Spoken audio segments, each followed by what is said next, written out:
नमस्कार, हरियाणा न्यूज देख रहे हैं आप और मैं हूं आपके साथ हितेंद्र। हल्ला बोल में आप सभी का स्वागत है। हल्ला बोल में आज बात करेंगे अवैध खनन की। अवैध खनन माफियाओं के हौसले दिन प्रतिदिन बढ़ते ही जा रहे हैं। अवैध खनन को लेकर तावड़ू के डीएसपी की हत्या का मामला भी अभी तक शांत नहीं हुआ कि यमुनानगर के शरजोन से गुंडागर्दी की एक और तस्वीर सामने आ गई।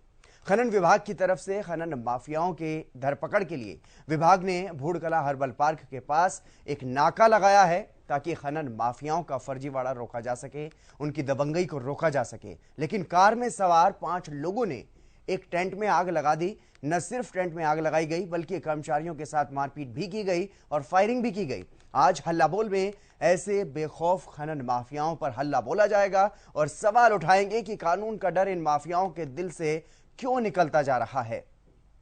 ये तस्वीरें भी आप साफ तौर पर देख सकते हैं, समझ सकते हैं कि यहां पर जो एक चेक पोस्ट बनाया हुआ था वहां पर आग लगाई गई, फायरिंग की गई और खनन माफिया की गुंडागर्दी लगातार बढ़ती हुई नजर आ रही है। हल्ला बोल के ये सवाल के कानून का डर क्यों खत्म हो रहा है, खनन माफिया में क्यों नहीं है पुलिस का खौफ, ये बड़े सवाल हैं। अवैध माफियाओं पर कैसे लगेगी रोक, ये भी एक सवाल। आप अपनी राय दे सकते हैं, कॉल कर सकते हैं। क्या अवैध माफियाओं पर किसी का संरक्षण है? अवैध खनन पर फुल स्टॉप कब तक लगेगा? क्योंकि इस मामले में काफी हंगामा देखने को मिल चुका है पिछले कुछ समय पहले भी। आरोपियों को क्या सजा मिलनी चाहिए, इस पर भी आप अपनी राय दे सकते हैं। सजा के जरिए उदाहरण पेश करना कितना जरूरी है? हल्ला बोल में अपनी राय दीजिए, अपनी आवाज उठाइए। हल्ला बोल में नीचे दिए गए नंबर्स पर आप कॉल कर सकते हैं और अपनी राय इस मुद्दे को लेकर के दे सकते हैं। किसकी जिम्मेदारी बनती है इस खनन माफिया को रोकने के लिए? कर्मचारियों के साथ भी मारपीट की गई है। ये पूरा मामला जो है वो सामने आया एक बार फिर से। अवैध खनन माफिया का जिस तरीके से लगातार हौसले जो है वो बढ़ते हुए नजर आ रहे हैं। इस बार यमुनानगर से ये मामला सामने आया है और इससे पहले आपको बता दें नूह के तावड़ू से ये मामला सामने आया था, जहां पर प्रेम हमारे दर्शक हमारे साथ जुड़ गए हैं चेन्नई से। प्रेम जी, आपका स्वागत है हरियाणा न्यूज पर, अपनी राय रखिए। सर, ये अपराध की श्रेणी में, भ्रष्टाचार की श्रेणी में इतनी चीजें आ रही है जी, तो आप जो पूछ रहे हैं कि किसका संरक्षण, सर संरक्षण की तो बात ही नहीं उठती है। इसमें सीधी बात यह है कि हमारी जो सरकार है, ऐसी सरकार कभी बननी नहीं जो 8 साल से चल रही है, इतनी मजबूत सरकार। तो संरक्षण तो इस सरकार का नहीं है, तो ये नाकाम सरकार हुई सर। इनको सोचना चाहिए। आज जब अगर कोई भी मंत्री या हमारे पीएम साहब बोलते हैं कि भ्रष्टाचार को खत्म कर दूंगा, मेरे पास सबका कच्चा चिट्ठा है। यूपी में बोलते हैं अपराध को खत्म कर दिया, वहाँ तख्तियां लगा के लोग आ रहे हैं। तो सर ये सब झूठा आदमियों को क्यों बेमक किया जा रहा है? इसका मतलब क्या है सर? संरक्षण दे या न दे?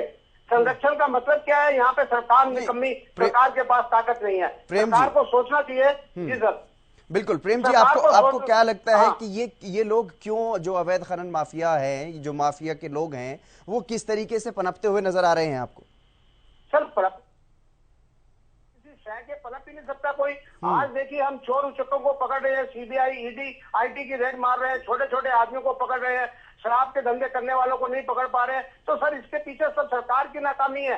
जो भी हमारी इंटेलिजेंस ब्यूरो है वो इसमें सक्षम नहीं है। हम झूठे आश्वासन, मंत्रियों से काम नहीं हो पा रहा है या हमारे पीएम साहब से काम नहीं हो पा रहा है, लेकिन वो वाई लूट के ये कह रहे हैं कि मैं कर रहा हूँ। अरे आप कर रहे हैं, आप ये बोलिए कि मैं कर रहा हूँ, मैं टोटल कंट्रोल कर दिया, ये क्यों बोल रहे हैं? मैंने आधा कंट्रोल कर दिया, ये क्यों बोल रहे हैं? सब जगह मिलावट की चीज, सब जगह युवा वर्ग को बोलते हैं कि उनको नशे की प्रवृत्ति बढ़ी है। सर एक सोचने की चीज है, आप अपना कुटुंबा बढ़ाने के लिए, मतलब राजनीतिक कुटुंबा बढ़ाने के लिए आप युवकों को रोजगार नहीं दे रहे हैं। बिल्कुल। चलिए प्रेम जी, बहुत शुक्रिया। आपने जो अपनी राय रखी, महत्वपूर्ण आपकी राय। आपको लगता है कि कहीं ना कहीं इस मामले में सरकार पर ही आप सवाल उठाते हुए नजर आए, लेकिन अवैध खनन माफिया जो है वो लगातार, उसके हौसले जो हैं वो दिन प्रतिदिन बुलंद होते हुए नजर आ रहे हैं। और हल्ला बोल में आज इसी मुद्दे पर हल्ला बोला जा रहा है। आप भी अपनी आवाज उठा सकते हैं, आप भी कॉल कर सकते हैं, अपनी राय रख सकते हैं कि किस तरीके से इस माफिया गर्दी पर किस तरीके से रोक लगाई जा सकती है। क्योंकि इससे पहले भी ये मामला सामने आया और हरियाणा के विधानसभा सत्र में भी काफी हंगामा देखने को मिला। पक्ष विपक्ष की तरफ से आरोप प्रत्यारोप भी हुआ। जिस तरीके से डीएसपी की हत्या की गई थी नूह के तावड़ू पे, और अब एक बार फिर से यमुनानगर से ऐसा ही मामला सामने आया है। वहां पर कुछ चेक पोस्ट जो है वो बनाए गए थे और वहां आग लगाई गई और जो कर्मचारी थे उनके साथ मारपीट भी वहां पर की गई। यमुनानगर क्रशर जोन का यह मामला सामने आया है। जहां पर एक बार फिर से खनन माफिया ने गुंडागर्दी वहां पर दिखाई है। खनन माफिया ने अपनी दबंगगी दिखाने की कोशिश की है और फायरिंग भी की गई है। इस मामले में आप क्या समझते हैं, क्या कुछ सोचते हैं, वो अपनी राय आप हमें दे सकते हैं। अपनी राय आप सामने रख सकते हैं कि प्रदेश में खनन माफियाओं के हौसले इतने बुलंद क्यों हो रहे हैं। अगर सरकार ये कह रही है कि लगातार कार्रवाई की जा रही है खनन माफिया पर और रिकवरी की भी बात की जा रही है, तो उसके बावजूद भी खनन माफिया के हौसले इतने बुलंद क्यों हैं, या फिर खनन माफिया छटपटा रहा है, अपने अंतिम दौर में है और इसीलिए इस तरीके की हरकतों, इस तरीके की वारदातों को अंजाम दिया जा रहा है। आखिरकार किसकी जिम्मेदारी बनती है, ये भी आप बता सकते हैं। और कानून का डर क्यों खत्म होता हुआ नजर आ रहा है, वो भी आप अपनी राय बता सकते हैं। हल्ला बोल में अपनी आवाज आप बनिए, अपनी आवाज को उठाइए। आपका ये मंच, आपका ही ये प्रोग्राम हरियाणा न्यूज की तरफ से हल्ला बोल कार्यक्रम में आज जो मुद्दा उठाया गया है वो अवैध खनन माफिया का है। अवैध खनन माफिया को लेकर के आपकी क्या कुछ राय है हरियाणा में, क्योंकि सरकार ये दावा कर रही है कि खनन माफिया पर लगाम लगाने की कोशिश की गई है, माफियागिरी को कम करने की कोशिश की गई है और काफी हद तक लगाम लगाई जा चुकी है। लेकिन उसके बावजूद भी इस तरह के गंभीर मामले सामने आना, जुलाई में मामला सामने आया था जिस तरीके से नूह के तावड़ू से, वहां पर तो डीएसपी को कुचल करके उनकी हत्या ही कर दी गई थी। लेकिन अब यहां पर चेकपोस्ट पर आग लगाई गई, फायरिंग की गई और कर्मचारियों के साथ अभद्रता का मामला भी सामने आया है। तो इस पूरे मामले को लेकर के आप क्या समझते हैं कि क्यों इस तरीके की वारदात हरियाणा प्रदेश में हो रही है? क्या हरियाणा में अब अवैध खनन माफिया जो है वो बेलगाम हो चुका है? क्या खाकी का कोई खौफ नहीं रहा है? हल्ला बोल में अपनी राय आप दीजिए। हल्ला बोल में ये जो नंबर आपकी टीवी स्क्रीन पर आपको दिखाई दे रहा होगा, अभी कॉल करें 0124482901 पर। इस नंबर पर आप कॉल करें। किसकी कितनी जिम्मेदारी बनती है? प्रदेश में खनन माफियाओं के हौसले बुलंद हैं, खनन माफिया की गुंडागर्दी एक बार फिर से सामने आई है और ऐसे में ये तस्वीरें आप साफ तौर पर देख सकते हैं, रात की ये तस्वीरें जब अवैध खनन माफिया के कुछ लोग वहां पर पहुंचते हैं, दबंगई करते हैं, आग लगाई जाती है, फायरिंग की जाती है। तो ये पूरा मामला जो है वो सामने आया है यमुनानगर से इस बार। और इससे पहले अगर आपको बता दें तो जुलाई में ही एक बड़ा मामला सामने आया था नूह के तावड़ू से, जहां पर डीएसपी की कुचल करके हत्या कर दी गई थी कैंटर से। तो इस तरीके के मामले लगातार सामने आ रहे हैं प्रदेश में। और वहीं हरियाणा विधानसभा का जब सत्र हुआ, मानसून सत्र हुआ, तो पक्ष विपक्ष की तरफ से जिस तरीके की बहस देखने को मिली थी इस मामले पर, काफी मुद्दा गर्माता हुआ दिखाई दिया था विधानसभा सत्र में भी। तो सरकार की तरफ से अपनी जो पीठ थपथपाई गई थी कि पहले से ज़्यादा राजस्व की प्राप्ति हो रही है खनन से, तो ऐसे में ये भी कहा गया था कि खनन माफिया पर लगाम लगाई गई है काफ़ी हद तक। और उसके बावजूद भी हालांकि घटना सामने आई थी, एक गंभीर मामला सामने आया, लेकिन अब एक बार फिर से यमुनानगर से ये तस्वीरें आप साफ तौर पर देख सकते हैं। तो अवैध माफियाओं पर कैसे लगाम लग सकती है, कैसे रोक लग सकती है, इस पर आप अपनी राय दे सकते हैं। अपनी राय हरियाणा न्यूज़ के माध्यम से आप जनता तक, सरकार तक पहुंचा सकते हैं। आप क्या समझते हैं किस तरीके से अवैध खनन माफिया पर रोक लगाई जा सकती है, लगाम लगाई जा सकती है, जो कि बेलगाम हो चुका है पूरी तरह से, और इस तरीके की वारदात जिनको अंजाम दिया जा रहा है सरेआम। देखिए आप ये तस्वीरों में साफ तौर पर देख सकते हैं, यहाँ पर आग लगाई गई। यमुनानगर क्रशर जोन का ये पूरा मामला है। अवैध खनन माफियाओं के हौसले दिन प्रतिदिन बढ़ते जा रहे हैं, लेकिन किसकी जिम्मेदारी बनती है? आखिरकार क्यों लगाम नहीं लग पा रही है अवैध खनन माफिया पर?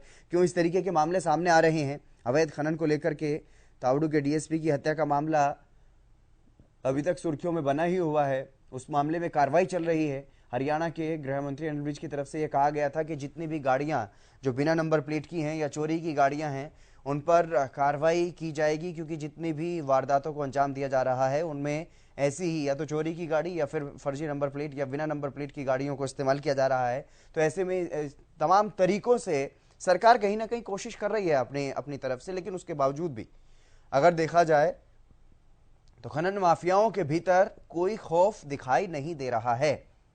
क्यों बुलंद है खनन माफिया के हौसले, ये अपने आप में एक बड़ा सवाल है। और लगातार इस तरीके की वारदातें सामने आ रही हैं, वो अपने आप में और भी ज्यादा गंभीर मामला होता हुआ दिखाई दे रहा है। खनन माफिया क्यों इतना एक्टिव हो रहा है?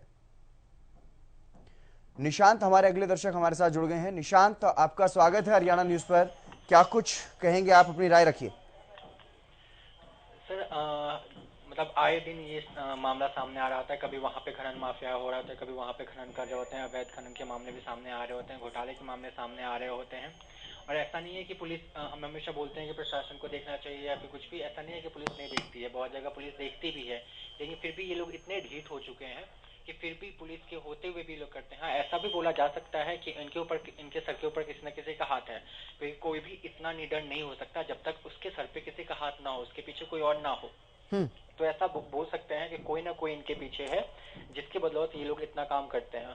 और अभी डीएसपी वाला मामला हुआ था जिसमें डंपर से डीएसपी को कुचल दिया गया था, उनकी इतनी हिम्मत नहीं हो सकती कि वो एक डीएसपी को कुचल दे, और इसके बाद भी उस टाइम भी अच्छे खासे कानून के तहत कार्रवाई की गई थी, उनको सजा भी दी गई थी, लेकिन फिर भी ये लोग इतने बेखौफ हैं कि इतना होते हुए भी ये लोग कहीं और फिर से करने लग गए हैं। और ये मामला ऐसा नहीं है कि पहली बार आ रहा है, ये हमेशा ही आ रहा होता है, कार्रवाई भी की जाती है, लेकिन उसके बाद भी हमेशा ही ये आए दिन ये मामले सामने आते रहते हैं। तो ये कह सकते हैं कि प्रशासन को भी थोड़ा टाइट होना चाहिए, जो लूज हैं वो लोग कहीं ना कहीं तो उनकी भी गलती है तभी ऐसा हो रहा है, तो प्रशासन को भी टाइट होना चाहिए और इसके खिलाफ कई कार्रवाई भी करनी चाहिए। कोई ना कोई एक एग्जाम्पल तो जरूर सेट कर देना चाहिए कि लोग इसके बाद ऐसा कुछ भी करने से डरे और सोचे कि ऐसा कुछ हुआ था जिसके बदले ऐसा किया गया था। तो हाँ सर। जी निशांत, तमाम जो आपने अपनी राय रखी उसके लिए बहुत शुक्रिया, हरियाणा न्यूज़ पर अपनी आवाज़ उठाने के लिए। तो एक एग्जाम्पल सेट होना चाहिए, ये निशांत का कहना है। हमारे दर्शक हमारे साथ जुड़े, उन्होंने कहा, महत्वपूर्ण राय उन्होंने दी कि सरकार की तरफ से, प्रशासन की तरफ से ऐसा कदम उठाया जाना चाहिए अवैध खनन माफिया के खिलाफ, ताकि कोई भी इस तरीके की हरकत करने से पहले कई बार सोचे। क्योंकि जिस तरीके से तावड़ू का मामला जो सामने आया, काफ़ी गंभीर वो मामला, बेहद संवेदनशील वो मामला सामने आया, और उसके बाद अब यमुनानगर क्रशर जोन में ये आग लगा दी गई, ये आग लगाने का मामला सामने आया। यहाँ पर जो जानकारी सामने आई, फायरिंग भी की गई है, और आग की तो तस्वीर, आगजनी की तो तस्वीर आप देख ही सकते हैं। ये पोस्ट यहाँ पर बनाया गया था चेकिंग के लिए, लेकिन ये जो नाका लगाया गया उसी पर वहाँ पर आग लगा दी गई। राम हमारे साथ अगले दर्शक गुरुग्राम से हमारे साथ जुड़ गए हैं। राम जी, आपका स्वागत है हरियाणा न्यूज़ पर, अपनी राय रखिए सर। नमस्कार सर। जी नमस्कार सर जी, आपका प्रश्न खड़ा होता है, इसका जवाबदार कौन, जिम्मेवार कौन? जी। ताली बजती है दोनों हाथों से जी। एक हाथ से कभी आज तक इतिहास में ताली नहीं बजी। लेकिन जिम्मेवार कौन है? जिम्मेवार होता है राजा। राजा के कहने से जब जनता ताली थाली बजा सकती है और कमरों में जहां थे वहीं बंद हो सकते हैं, तो किसी की ताकत नहीं जो ऐसे इतना बड़ा हादसा हो जाए। आखिर क्यों है ये? कारण क्या है? आप आए दिन रोजाना देख रहे हो, सरकार का समर्थन हो रहा है, और सरकार की शहर जो अपने बंदे होते हैं उनको बचाया जाता है। कितने कितने दिन तक घूमते रहते हैं, अरेस्ट नहीं होते। जब हमारे राजा साहब ने एक बार डबल इंजन की सरकार चाहिए, मैं तब काम करूंगा, तब काम हो सकता है। तो मैं पूछना चाहता हूँ, जब आपने कही थी कि भाई एक के बदले 10 लेके आऊंगा, आपने अभी तक तो हमारे को एक कान भी पाकिस्तान से ला के नहीं दिखाया। हमारे इतने सैनिक शहीद हो गए, इतने हो गए, और ये रोजाना अपने घर में नहीं आप रक्षा कर पा रहे, अब दूसरे विदेशों से कैसे रक्षा कर पाओगे?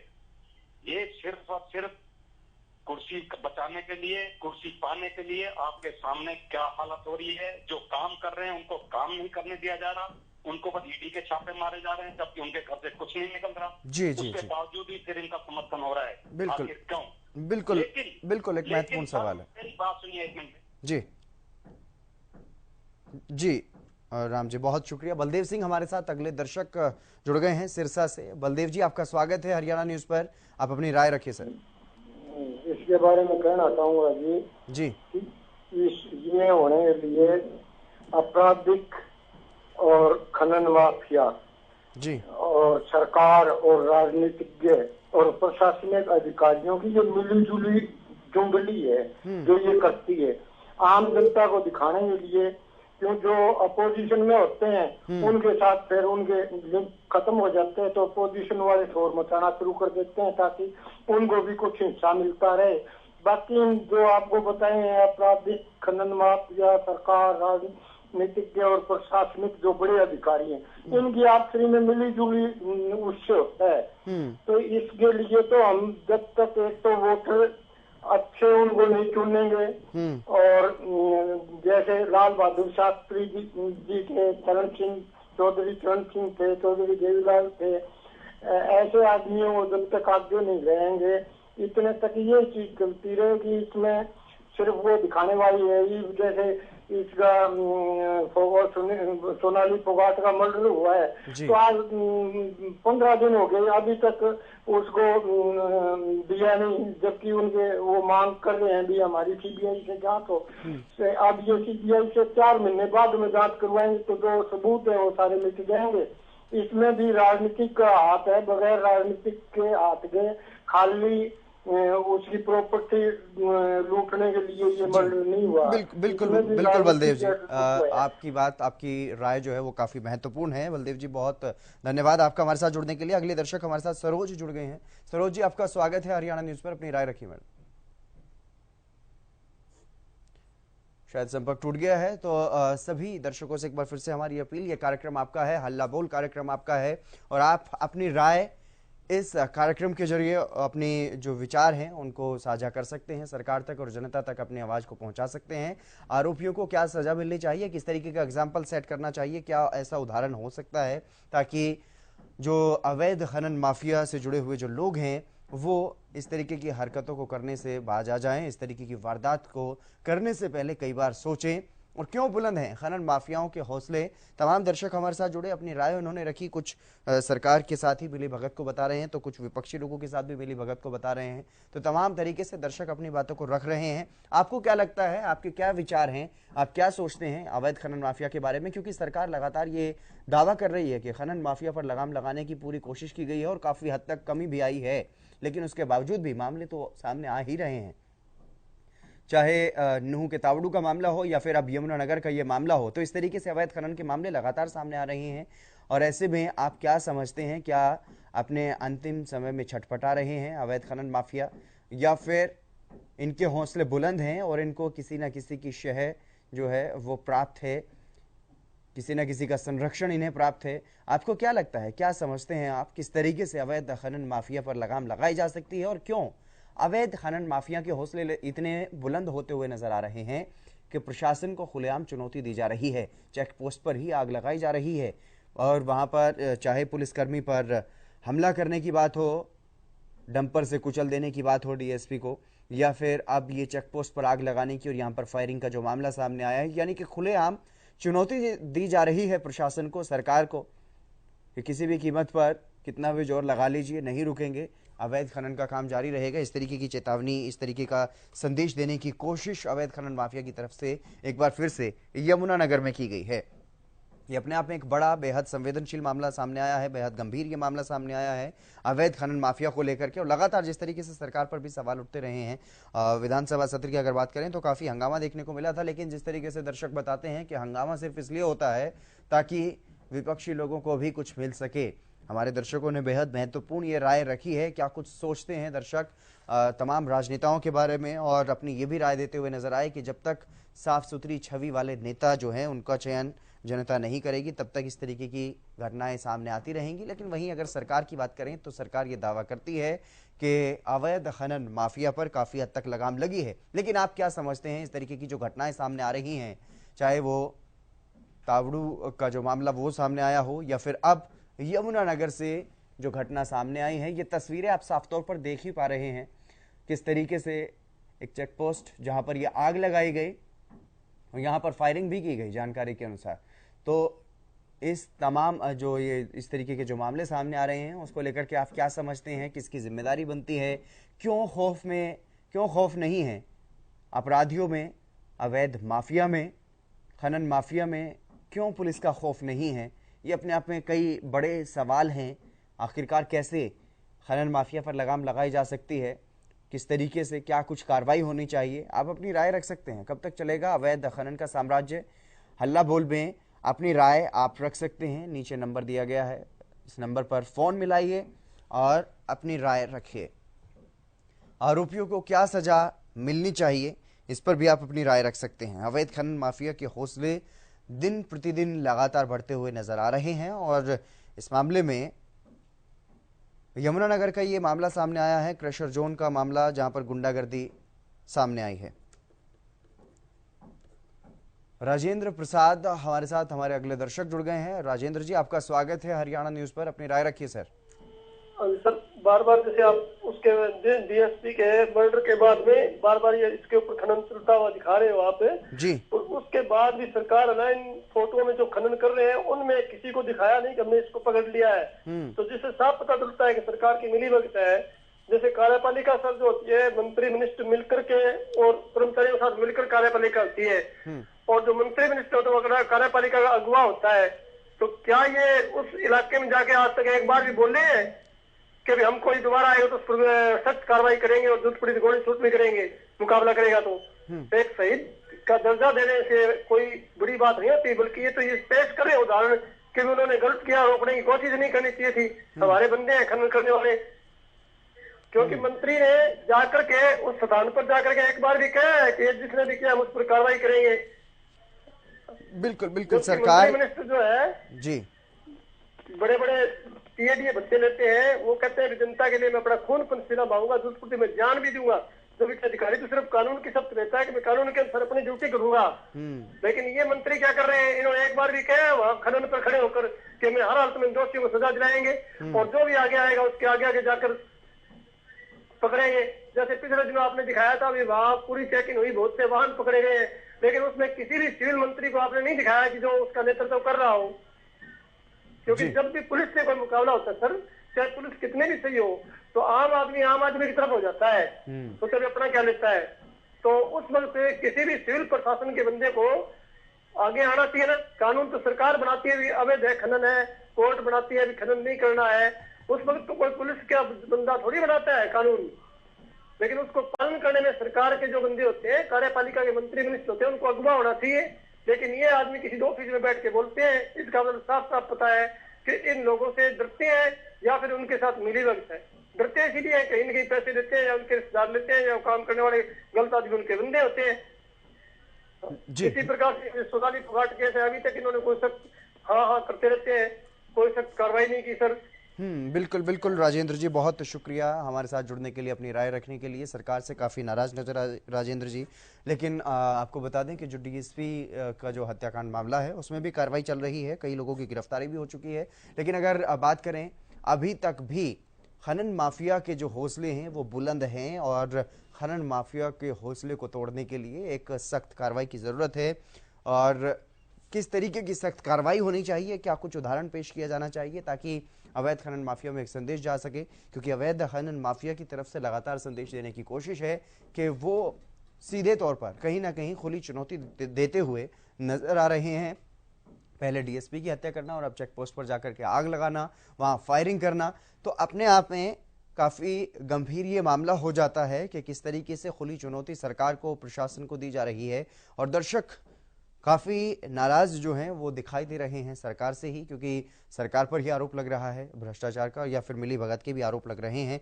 जनता जो सोच रही है, जनता अपनी राय रख सकती है, आप भी अपनी राय रख सकते हैं कि आप क्या कुछ सोच रहे हैं, क्यों अवैध खनन माफिया के जो हौसले हैं वो लगातार बढ़ रहे हैं और क्या कुछ उदाहरण पेश किया जाना चाहिए, किस तरीके की कार्रवाई उन पर की जानी चाहिए, इस बारे में भी आप अपनी राय रख सकते हैं। क्या अवैध खनन माफियाओं पर, क्या अवैध माफियाओं पर लगाम लग पाएगी?